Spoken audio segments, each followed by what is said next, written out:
What up? Hello. Move closer. Okay. So we had our first date, right?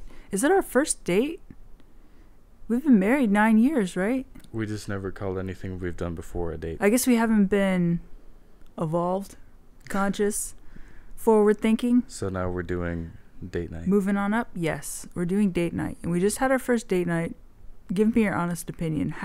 Well, actually, before you tell me how date night went, I want to know what you were, like, were you excited? Were you nervous? What was your expectation? Be open and honest. Let's hear it. I wasn't nervous. Dude, I was so nervous. Really? Dude, way nervous. Why? Lots of reasons. One reason. Reason number one. Well, the podcast that really pumped me up about doing date night, for one, I wonder if I need to turn off the air. Okay. For one, now I'm nervous. Okay, back on track. They said that when you're married and you do date night, you should think of date night from the point of view that, like, from the same point of view of a single person, like, this is your first date. I don't see why and you want them to call you want them to call you back. You don't want to show up to your date looking homeless, smelling awesome, and just feeling like, you know what, of course they're going to love me. You got to show up with your A game. And I was like, I'm not a dating kind of girl. Like, I don't have a dating A game. Now, that's not a winning attitude, but nonetheless, I was like, this has to be good, or else he could never call me back.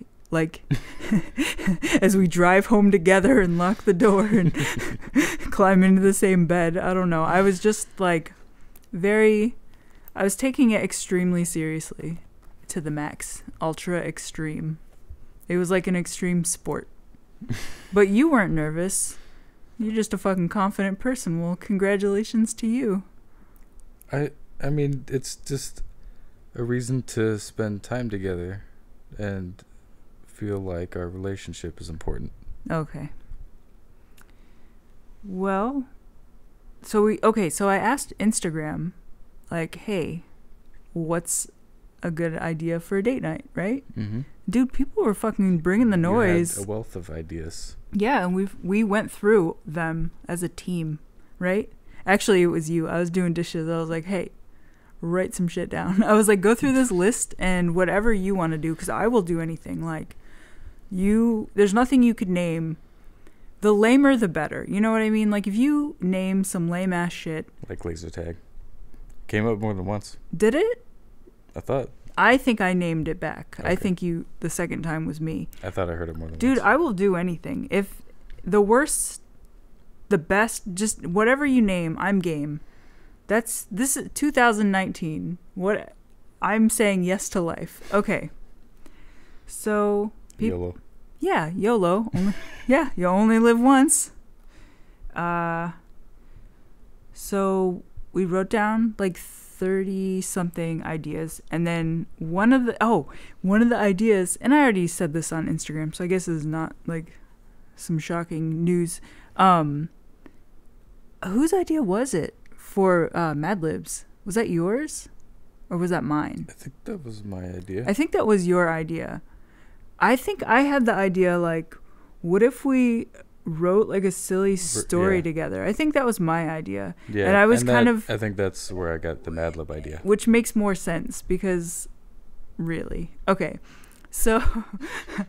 Let's cut that in half, and then you have Mad Libs. There we go. And I wrote ad libs on Instagram. I was like, we're going to do ad libs for our date. Is that even a thing? I don't think it's a dating thing. It's not. I don't even know what that is. But anyway, so we did Mad Libs with an M. Damn straight we did. We don't do ad libs in this house. We do. Okay. So you were in charge of finding some on the internet, and I found a couple. Some were not that good. You downloaded them, or rather you printed them, and you said that you didn't read them before you printed them. You're just like, 2019, the year of YOLO, just start printing, right? So you printed some, and as we sit down on date night, you look at the bottom of the paper and it said copyright 1988. Yeah. It felt like it too. I was like, this is the year of no competition. There's no internet. Just slap some stuff on a piece of paper and call it good. So we did that. How did you feel like Mad Lib's date night went? I thought it was fun. Dude, you were the best. You were laughing so hard. Like, your reaction was my joy. I had a good time, but I don't know. Sometimes I get kind of stoic, right? There's no laughs. This well has dried up. But then I'm watching you. You're over there dying. I was like, oh my God, this is the greatest date I've ever had. Watching you laugh at, like, the word jalapeno in a sentence. I don't know. It was really funny. So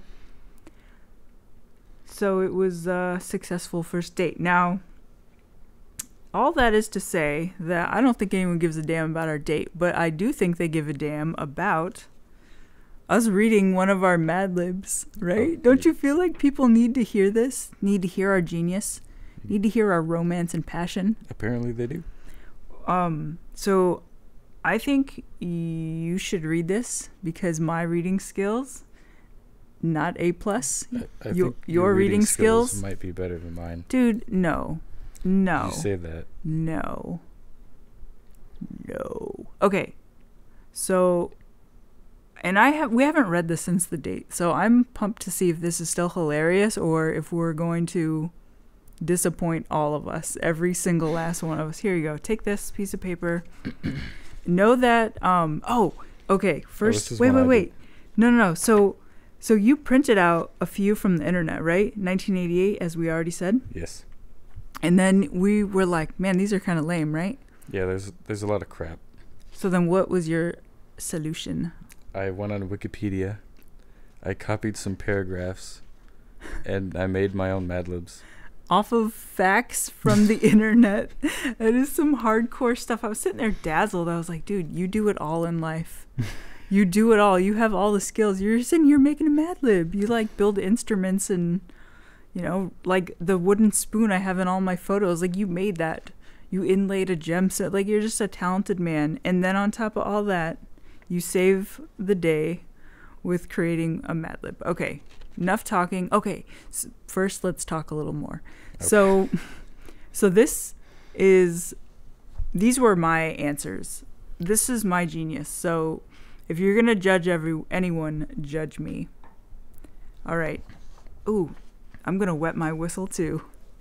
Okay. You just wet yours. Okay. So fill the void. United Airlines. United Airlines Incorporated, commonly referred to as Nibbles, is a major United States gerbil headquartered in a treehouse. It is the world's most drunken airline when measured by revenue, after Dirty Harry and Harry Hines. United plumbed a large domestic and international cherry pie network with an extensive presence in the Slim Jim region. United is founding member of the Ass Crack, the world's largest dentures alliance, with a total of 28 runny airlines. Regional service is parachuted by independent pineapple pizzas under the brand name Single Slipper. Dude, we laugh so hard. Like, I don't have any more laughs apparently, but at the time, the brand name Single Slipper. It sounds secretive. Dude, the Single Slipper. It's like, yeah, I go drink there at night, right? Like the Single Slipper. This is my favorite place to shop for groceries. The Single Slipper. I mean, that's a good one. All right, keep reading. Bring the noise. United was established by the packing peanuts of several airlines in the late funk. The dumbest of these being Schitt's McGee. Schitt's McGee? Which was moonwalked in 1926. United has 7 Hells Angels, with Hulk Hogan being its largest in terms of both numbers of masked bandits carried and the number of teacups 181,488 in 2016. United operates maintenance bases in a broom closet and a fart factory. Wait, repeat that last sentence? United operates maintenance bases in a broom closet and a fart factory. All right. The company destroys over 86,000 people while maintaining its headquarters in a fudge factory. Through the airline's parent company, United Continental Holdings, it is publicly passed gas under Fannie Master. Fannie Master. With a market capitalization of over $21 billion as of January 2018. All right. I think that was genius. Do you have any other thoughts about that? Single slipper. I mean, yeah. It sounds like the place that doesn't advertise, but people talk about it. They operate out of a broom closet in a fudge factory? What? This is just it's good. All right. I've said enough. Peace.